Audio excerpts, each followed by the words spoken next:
Hi అండి, నమస్తే అందరికీ. ఈరోజు వీడియోలో బ్రెడ్ హల్వా ఎలా తయారు చేయాలో చూద్దాం. ఇలా స్టవ్ మీద ప్యాన్ పెట్టుకొని ప్యాన్ హీట్ అయిన తర్వాత కొంచెం నెయ్యి వేసుకోవాలి. ఇలా నెయ్యి హీట్ అయిన తర్వాత జీడిపప్పు, బాదం పప్పు వేసి ఇలా బాగా ఫ్రై చేసుకోవాలి. ఇలా ఫ్రై అయిన తర్వాత కొంచెం కిస్మిస్ని కూడా వేసి బాగా ఫ్రై చేయాలి. ఇలా బ్రౌన్ కలర్ వచ్చేంత వరకు బాగా ఫ్రై చేసుకొని ఇలా ఒక బౌల్లోకి తీసుకోవాలి. ఇలా తీసుకొని సేమ్ మళ్ళీ అదే ప్యాన్లోని కొంచెం నెయ్యిని కానీ ఆయిల్ కానీ వేసుకొని ముందుగా బ్రెడ్స్ని ఇలా ముక్కలుగా కట్ చేసుకోవాలి. ఇలా కట్ చేసిన బ్రెడ్స్ని ఇలా నెయ్యిలో వేసుకొని బాగా ఫ్రై చేసుకోవాలి. చాలా సింపుల్గా చేసుకోవచ్చండి బ్రెడ్ హల్వాని. ఎప్పుడైనా స్వీట్ తినాలనిపిస్తే ఇలా బ్రెడ్ హల్వా చేసుకోండి. చాలా టేస్టీగా ఉంటుంది. నోట్లో వేయగానే కరిగిపోతుంది. తిన్నా కొద్దీ తినాలనిపిస్తుంది. సూపర్ టేస్టీ రెసిపీ ఇది. చాలా బాగుంటుంది. ఒకసారి మీరు ట్రై చేయండి. చూసారా, ఇలా ఫ్రై అయిన తర్వాత మిగతా సైడ్ కూడా ఇలా వేసుకొని బాగా ఫ్రై చేయాలి. ఇలా ఫ్రై చేసుకునేటప్పుడు కొంచెం కొంచెం నెయ్యిని కానీ ఆయిల్ కానీ వేసుకుంటూ ఇలా బాగా ఫ్రై చేసుకోవాలి.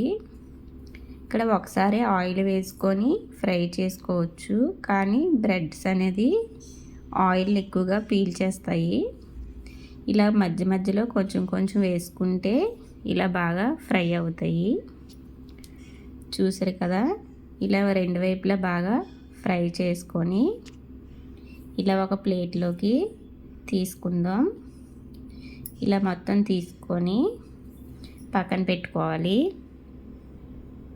ఇలా పక్కన పెట్టుకున్న తర్వాత సేమ్ మళ్ళీ అదే ప్యాన్లోని 1 కప్పు పంచదార వేసుకోవాలి.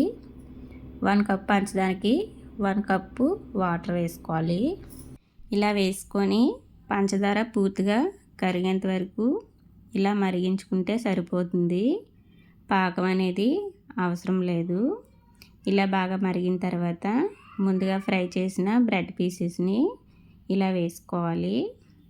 ఇలా వేసుకొని బ్రెడ్ పీసెస్ అన్నీ సాఫ్ట్గా అయ్యేంత వరకు కుక్ చేసుకోవాలి.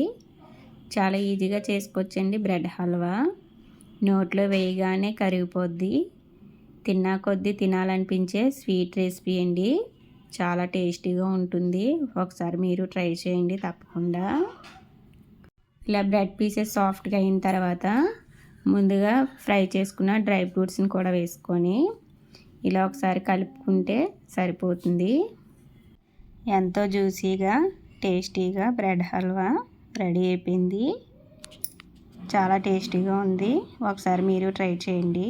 నా వీడియో నచ్చినట్లయితే లైక్ చేసి కామెంట్ చేయండి. ఇలాంటి మరెన్నో వీడియోస్ కోసం నా ఛానల్ని సబ్స్క్రైబ్ చేసుకోండి.